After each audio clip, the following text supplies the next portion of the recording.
एक समय की बात है।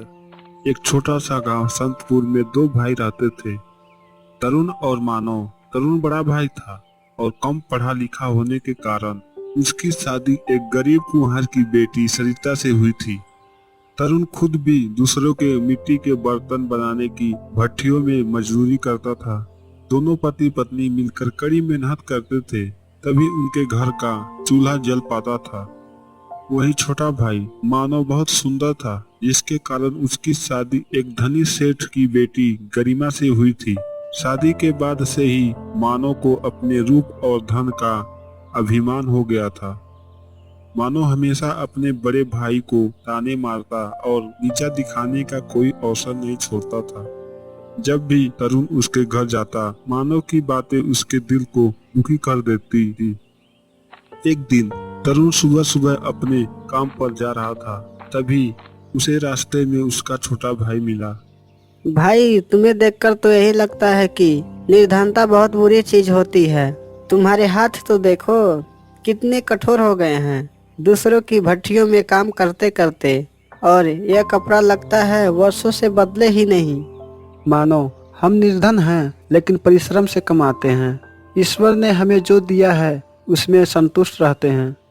हाँ हाँ, संतुष्ट तो दिख ही रहे हो, लेकिन क्या करूं, मुझे तो आदत नहीं है कि मैं तुम्हारे जैसे गरीबों से ज्यादा बातें करूं। वैसे भी मैं और गरिमा तो नगर के धनी लोगों के साथ उठते बैठते हैं। तुम्हारी तरह धूल मिट्टी में सने लोग हमारे घर आते भी नहीं।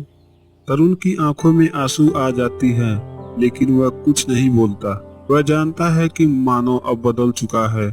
वह चुपचाप वहां से अपने काम पर चला जाता है। समय बीतता गया। एक दिन तरुण की पत्नी सरिता की तबीयत अचानक बहुत खराब हो गई। कई दिनों तक उपचार कराने के बाद घर की सारी जमा पूंजी समाप्त हो गई। अब तरुण के पास भोजन तक के पैसे नहीं थे। रात का समय था। तरुण अपनी पत्नी के पास बैठा था, जो चारपाई पर लेटी कहर रही थी। तरुण, अब तो लगता है मैं ज्यादा दिन नहीं बचूंगी। हमारे पास तो अब कुछ भी नहीं बचा, बच्चे भी भूखे हैं। नहीं सरिता, ऐसा मत कहो। मैं कुछ न कुछ प्रबंध कर लूंगा।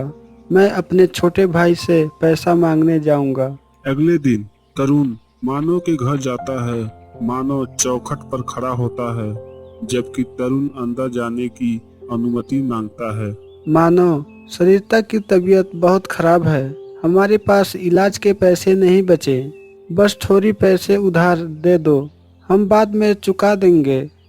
ओहो बड़े भाई, कितनी दुखद बात है, लेकिन खेद है, अभी तो मेरी पत्नी सारा धन लेकर गांव के रेशम बाजार गई है। तुम पहले आते तो शायद कुछ सहायता कर पाता, लेकिन मानो तुमसे थोड़ा बहुत तो मिल ही सकता है।